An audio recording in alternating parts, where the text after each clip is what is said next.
बात काम की।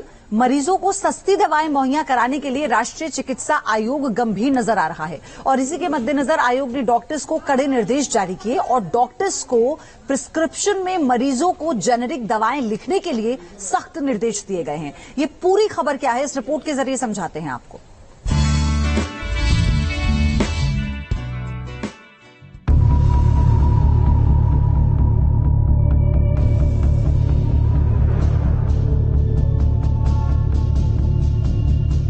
डॉक्टर्स हो जाएं सावधान, एनएमसी ने बनाया नया विधान।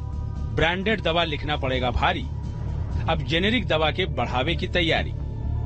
अगर आप भी महंगी दवाएं खरीद कर परेशान हो चुके हैं, महंगी दवाएं आपकी जेब पर भारी पड़ रही हैं, तो ये खबर आपके काम की है, क्योंकि महंगी और ब्रांडेड दवाओं को लेकर राष्ट्रीय चिकित्सा आयोग यानी एनएमसी सख्त हो गया है। एनएमसी का पूरा ध्यान अब जेनेरिक दवाओं को बढ़ावा देने पर है। इसके लिए एनएमसी ने अब नए नियम लागू किए हैं, जिसके मुताबिक सभी डॉक्टर्स के लिए जेनेरिक दवाएं लिखना अब अनिवार्य किया गया है। ऐसा नहीं करने वाले डॉक्टर्स के खिलाफ सख्त कार्रवाई की जाएगी। यहां तक कि कुछ समय के लिए उनका प्रैक्टिस करने का लाइसेंस भी सस्पेंड किया जा सकता है।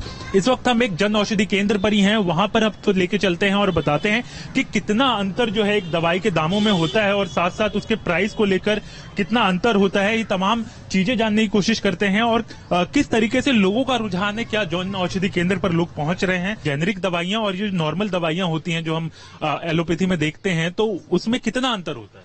सर 30 से लेके 80% तक का फर्क होता है रेट में।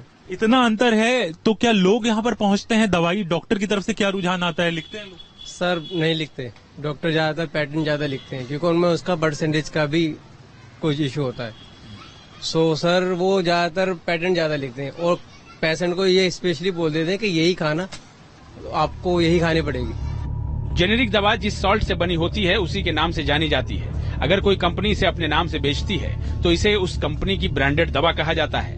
आइए अब आपको बताते हैं कि 2 अगस्त को जारी किए गए एनएमसी के नए सर्कुलर में और क्या क्या निर्देश दिए गए हैं। जेनेरिक दवाएं ब्रांडेड दवाओं की तुलना में 30 से 80% तक सस्ती होती हैं। प्रिस्क्रिप्शन में डॉक्टर इन्हें लिखें। मरीज को जो एहतियात बरतने को कहा जा रहा है वो पर्चे में पढ़ने लायक होना चाहिए, इसलिए या तो बड़े अक्षरों में लिखें या फिर प्रिस्क्रिप्शन प्रिंटेड या टाइप होना चाहिए। डॉक्टर सिर्फ वही जेनेरिक दवाएं लिखें जो बाजार में उपलब्ध है।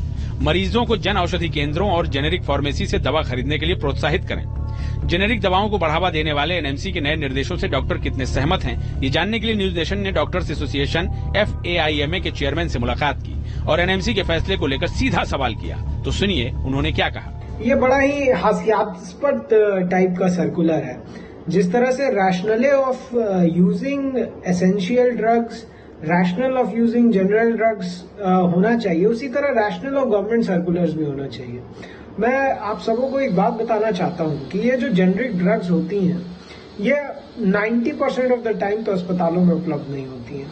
तो जब इस ड्रग की उपलब्धता नहीं होगी तो क्या डॉक्टर इलाज नहीं करेगा मरीजों का?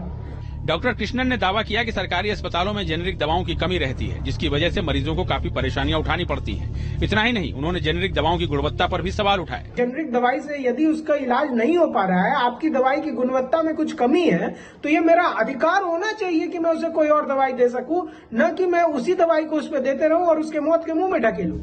जाहिर है राष्ट्रीय चिकित्सा आयोग के फैसले से डॉक्टर्स एसोसिएशन सहमत नहीं है। डॉक्टर्स एनएमसी के फैसले को पूरी तरह से अव्यवहारिक बता रहे हैं।